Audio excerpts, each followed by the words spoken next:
Students, now आज हम देखते हैं पिछले वीडियो में हम लोगों ने देखा था deletion insertion of a B tree. Now आज के वीडियो में हम देखेंगे इन deletion of a B tree, किस तरह से हम किसी भी बी ट्री को डिलीट करते हैं, किस तरह से उसके एलिमेंट को हटाते हैं और एलिमेंट को हटाने के बाद उसकी प्रॉपर्टी किस तरह से वैनिश होती है और उसके प्रॉपर्टी को किस तरह से मेंटेन करते हैं। राइट नाउ तो इसमें दो केस होता है बी ट्री के डिलीशन में। फर्स्ट वैसा केस कि जो भी एलिमेंट है आपका, ठीक है ना, तो आप उसको क्या बोलते हैं, जिस एलिमेंट को आपको डिलीट करने जा रहे हो उस एलिमेंट को अपन लोग क्या बोलते हैं, टारगेट की बोलते हैं। ठीक है, कौन सा की बोलते हैं, टारगेट की। टारगेट की वो की होता है जिस एलिमेंट को आप क्या करते हो, उसको डिलीट करना चाहते हो। तो जाहिर सी बात है टारगेट की दो जगह हो सकता है, या तो वो लीफ नोड हो सकता है टारगेट की, या तो वो टारगेट की क्या हो सकता है, आपका इंटरनल नोड हो सकता है।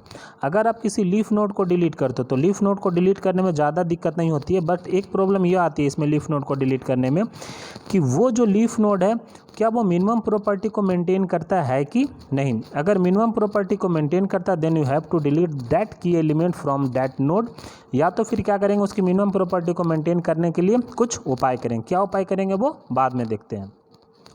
सेम इसी तरह से अगर कोई आपका टारगेट की है, टारगेट की अगर आपका इंटरनल नोड में, तो किस तरह से उसको डिलीट करेंगे और क्या क्या हम उसके उपाय करेंगे।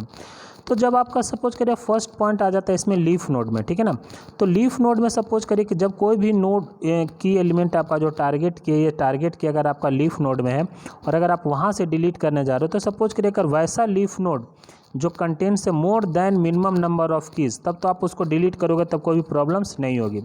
लेकिन अगर वही लीफ नोड जो कंटेंट्स अगर मिनिमम नंबर ऑफ कीज़ है, और मिनिमम नंबर ऑफ की आपको क्या कहाँ से पता चलता है, ऑर्डर पता रहता है, तो आप वहाँ से मिनिमम कीज़ भी निकाल सकते हो और मिनिमम चाइल्ड भी निकाल सकते हो।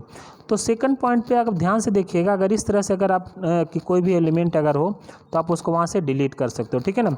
अब फर्स्ट ये प्रॉपर्टी आती है कि डिलीट करने के बाद सपोज करिए कि आपको वो जो नोड है वो नोड मिनिमम प्रॉपर्टी मेंटेन करके रखा है, तो आप क्या करोगे, मिनिमम प्रॉपर्टी मेंटेन है तो आप क्या करोगे, उस नोड को डिलीट करोगे। नोड को तो डिलीट करना ही करना है। यहाँ नोड डिलीशन का मतलब उस टारगेट की को डिलीट करना जो पर्टिकुलर उस बी ट्री के पर्टिकुलर नोड पे है, जहाँ पर more than minimum number of की या मिनिमम नंबर ऑफ की एलिमेंट वहाँ पे प्रेजेंट रहता है, ठीक है।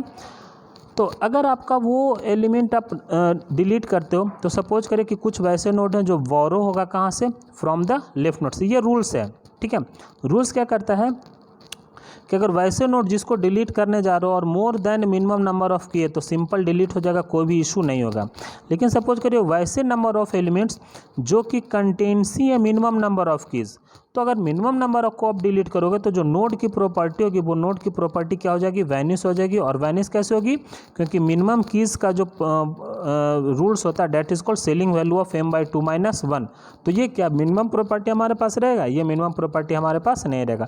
तो उस केस में आप क्या करोगे, उस केस में अपन लोग का ये रूल्स आता है कि आप बोरो लेते हो कहाँ से, from the left immediate node. ध्यान से सुनिएगा, borrow from left immediate node या borrow from right immediate node, या not borrow from either left या आइदर फ्रॉम राइट। अगर आप कोई भी बोरो करोगे तो सबसे पहले आप अपने कहाँ से जाओगे, लेफ्ट सिबलिंग से जाओगे, देन फिर you have to go to the right sibling. अगर नहीं है तो ठीक है, दोनों को मर्ज करेंगे और वापस फिर से उस की एलिमेंट को उस पर्टिकुलर नोड से डिलीट करेंगे और बाहर आ जाएंगे। लेकिन अब जो बहुत सारे लेफ्ट नोड होते हैं, बहुत सारे राइट नोड होते हैं, तो यहाँ पर हमने क्या लिखा कि अगर इमीडिएट लेफ्ट नोड है उस पर्टिकुलर नोड को क्या बोलते हैं, सिबलिंग, और अगर इमीडिएट राइट नोड है तो उस पर्टिकुलर नोड को क्या बोलते हैं, इमीडिएट राइट नोड। अगर ऐसे नोड हैं तो इसका मतलब इन दोनों नोड का जो पेरेंट होगा वो क्या होगा, सेम ही होगा। अगर एक पेरेंट के दोनों चाइल्ड हैं डेट इज कॉल्ड लेफ्ट और राइट, तो वैसे दोनों चाइल्ड को, लेफ्ट और राइट चाइल्ड को आपस में क्या बोला जाता है, सिबलिंग बोलते हैं उसको, डेट इज कॉल्ड सिबलिंग। कभी कभी क्वेश्चन पूछ देता है ये 2 नंबर में, ठीक है ना। आगे बढ़ते हैं तो जिस तरह से आप बी ट्री के इंसर्शन में, ध्यान से सुनिएगा, बी ट्री के इंसर्शन में जिस तरह से हम मैक्सिमम प्रॉपर्टी को मेंटेन करते थे डेट इज कॉल्ड, अगर मैक्सिमम m-1 की जाता था किसी नोड पे तभी हमारा नोड डिलीट होता था। उस केस के बाद अगर हम डिलीट करें किसी भी बी ट्री को तो हम सबसे पहले क्या देखेंगे, what are the minimum keys and what are the minimum child of that particular node from where that target key has been deleted, उसका हमेशा मिनिमम प्रॉपर्टी मेंटेन करेंगे। अगर वो टारगेट की डिलीट करने के बाद भी अगर वो मिनिमम प्रॉपर्टी को मेंटेन करके रखता है देन आप उसको सिंपली डिलीट कर दो। लेकिन ध्यान दो, अगर वो डिलीट करने के बाद अगर वो नोड जहाँ से उस टारगेट की को डिलीट किए हो अगर वो मिनिमम प्रॉपर्टी को मेंटेन नहीं करता then you have to work. पहला काम ये करना पड़ेगा कि आपको उसके लेफ्ट सिबलिंग से, यानी कि उसके लेफ्ट में जो भी सिबलिंग होगा उससे बोरो मांगना होगा, या तो उसके राइट में जो भी सिबलिंग्स होगा उससे बोरो मांगना। अगर वो बोरो दे देता है तो फिर जहाँ जिस नोड से वो एलिमेंट बोरो लिया फिर वो अपनी प्रॉपर्टी चेक करेगा कि क्या मैं इसको बोरो देने के बाद भी मेरी प्रॉपर्टी वैनिश तो नहीं हो रही है ना। तो अगर बोलेगा नहीं, बोरो देने के बाद भी मेरी प्रॉपर्टी वैनिश नहीं हो रही है, then you have to borrow them, और उस नोड को आप वहाँ से टारगेट की को डिलीट करो। ध्यान से देखो, एग्जांपल एक नीचे दे रखा, हमने ऑर्डर लिया है 5, ठीक है ना, मिनिमम चाइल्ड है 3 और मिनिमम कीज है ceiling value of m/2 - 1 that is called 2। ध्यान रखिएगा मिनिमम 2 और मिनिमम चाइल्ड 3 होना जरूरी है, ठीक है। ये देखिए एक एग्जांपल दे रखा, ठीक है ना। इस एग्जांपल को अपन लोग देखते हैं एक एक एलिमेंट करके। अब ध्यान से देखिए, सपोज करिए मेरे को फर्स्ट में डिलीट करना 64 नंबर एलिमेंट को। तो ध्यान से देख वेयर इज 64। सबसे पहले तो 64 को क्या करेंगे, सर्च करेंगे। तो डिलीशन का ये मतलब नहीं है कि सिंपल एलिमेंट मेरे को मिल गया और वहाँ उसको गोली से उड़ा दो, नो। सबसे पहले आप क्या करोगे, उसको सर्च करोगे। सर्च करने के लिए एलिमेंट का मतलब ही होता है, रूट एलिमेंट का मतलब ही होता है कि फ्रॉम रूट सर्च। हमेशा रूट से ही सर्चिंग स्टार्ट होती है किसी भी ट्री का, सिर्फ B+ ट्री को छोड़कर। वहाँ एक केस आ जाता है कि अगर B+ ट्री के सारे लीफ नोड को अगर आप कनेक्टेड कर देते हो तो वहाँ पर जो सर्चिंग होती है थ्रू आउट एक एरे भी कर सकते हो, थ्रू आउट आप लिंक लिस्ट भी कर सकते हो। क्यों? क्योंकि सारा लीफ नोड एक दूसरे से कनेक्टेड रहता है और B+ ट्री का कॉन्सेप्ट ही है कि सारा का सारा जो नोड की जो वैल्यू या तो वो इंटरनल नोड में हो, यानी कि जिसको अपन लोग वहाँ पे इंडेक्स नोड बोलते हैं। अगर वो सारा का सारा वैल्यू आपके लीफ नोड में, then why we go from the root node, always go from the left child go and forward up to the right side of the right maximum child तक, ठीक है। वहाँ पे जाकर डिलीट कर दो। तो चलो आते हैं यहाँ पर डिलीशन करने के लिए। 64 ये सर्च करेंगे throughout the root node, क्योंकि ये B+ है नहीं तो मेरे को रूट नोड से चलना पड़ेगा। रूट नोड पे देखो 50 और 80 है, 50 और 80 है तो वहाँ पे कहाँ पे जाएंगे, 50 के लेफ्ट में या राइट में। जाहिर सी बात है B tree is also called a BST, then we have to go to the right hand side. जैसे 50 से राइट पे आ गए 60 मिल गया, 60 के राइट पे आ गए तो 64 मिल गया। 64 वाले नोड पे देखना 3 एलिमेंट है, 64, 65 और 68। तो आप वहाँ से क्या कर सकते हो, उसको डायरेक्ट डिलीट कर सकते हो, बिकॉज कि वो मिनिमम प्रॉपर्टी को मेंटेन करके रखा। क्यों? क्योंकि मिनिमम प्रॉपर्टी यहाँ पर कितना है, 2 ही एलिमेंट को रखने का, जबकि यहाँ पर कितना है, 3 एलिमेंट है। डिलीट करने के बाद ही मेरे को 2 एलिमेंट बचा रह जाता, तो आप आराम से क्या कर सकते हो, उस एलिमेंट को डिलीट कर सकते हो। ओके, तो हमने सिंपल 64 को सर्च कर सिंपल डिलीट कर दिया और अभी प्रॉपर्टी हमारा वैरिश नहीं हो रहा, ठीक है।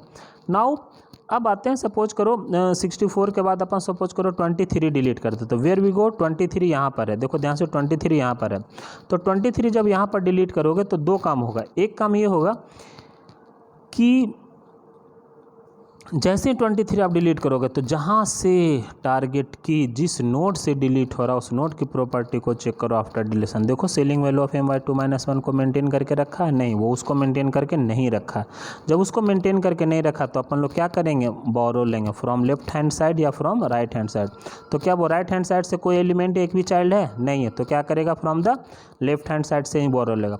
तो बोरो वाले एलिमेंट पे कौन जाएगा, तो यहाँ देखो जो मैक्सिमम, जब भी कभी लेफ्ट चाइल्ड से बोरो लिया जाता है तो उस नोड पे जो मैक्सिमम की एलिमेंट है वही बोरो होते हैं, because we have to maintain the also BST। तो जब तक मैक्सिमम की को भेजोगे नहीं तो BST मेंटेन होगा नहीं।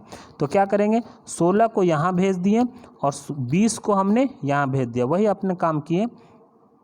ध्यान से देखिएगा, 16 को हमने यहाँ भेज दिया, इस वाले में 16 को हमने यहाँ भेज दिया और 20 को हमने पेरेंट नोड बना दिया, ठीक है।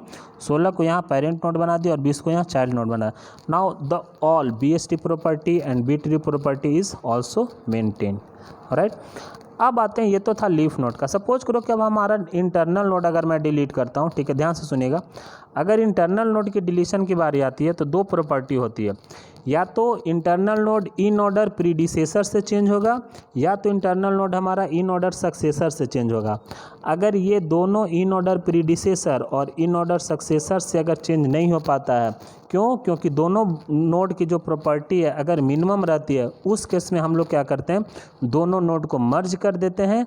मर्ज करने के बाद जो आपकी मिनिमम होती है उस नोड में जो मिनिमम होती है वही क्या बन जाता है, वो पेरेंट नोड बन जाता है और बाकी सारा का सारा चाइल्ड आपके कहाँ पे आ जाता है, लेफ्ट हैंड साइड में आ जाता है। अगर आप मैक्सिमम को बनाओगे तो मैक्सिमम को ऊपर भेज दो और सारा का सारा जो चाइल्ड नोड आता है वो कहाँ पे बन जाता है, आपके लेफ्ट चाइल्ड में क्रिएट हो जाता है। ओके, तो अब आते हैं आगे कि किस तरह से मर्जिंग होती है। ध्यान से देखिएगा, अगर मैं बात करूँ इसमें, अगर मैं बात करूं अब इसमें डिलीट करने के लिए 65, अगर मैं बात करूं इसमें डिलीट करने के लिए 65, तो 65 को देखोगे जब वो डिलीट होगा तो बोरो मांगेगा 51 या 52 से, या बोरो मांगेगा 72 या 72 या 73 से। क्या ये दोनों केस में ये बोरो देने के पक्ष में है? ये बोरो देने के पक्ष में नहीं है। तो अपन लोग क्या करते हैं, थ्रू आउट यहाँ से लेके उसके एलिमेंट तक हम सबको मर्ज कर देते हैं। जैसे 51, 52, 60, 64, 65, 68 हम सबको क्या कर देते हैं, मर्ज कर देते हैं। जैसे ही आपने मर्ज कर दिया तो मर्ज करने के बाद इसका मतलब ये होगा कि ये सारा का सारा जो एलिमेंट आपने मर्ज किया वो कहाँ पे है, वो 70 के लेफ्ट में है। जैसे ही वो 70 के लेफ्ट में वो एलिमेंट मिल जाएगा तो आपको जिस एलिमेंट को ज़रूरत है उस एलिमेंट को वहाँ से डिलीट करोगे, बाकी सब हटा दो। ध्यान से देखो कैसे मर्जिंग हो रही है। देखो 64 डिलीट करना है, ये नोड यहाँ से भी बोरो नहीं मांग सकता, ये नोड यहाँ से भी बोरो नहीं मांग सकता, यानी कि पूरा का पूरा नोड जो क्या होगा वो मर्ज होगा। मर्ज होने के बाद जो एलिमेंट निकल कर आता है वो 51, 52, 60, 64, 65 और 68 आता है।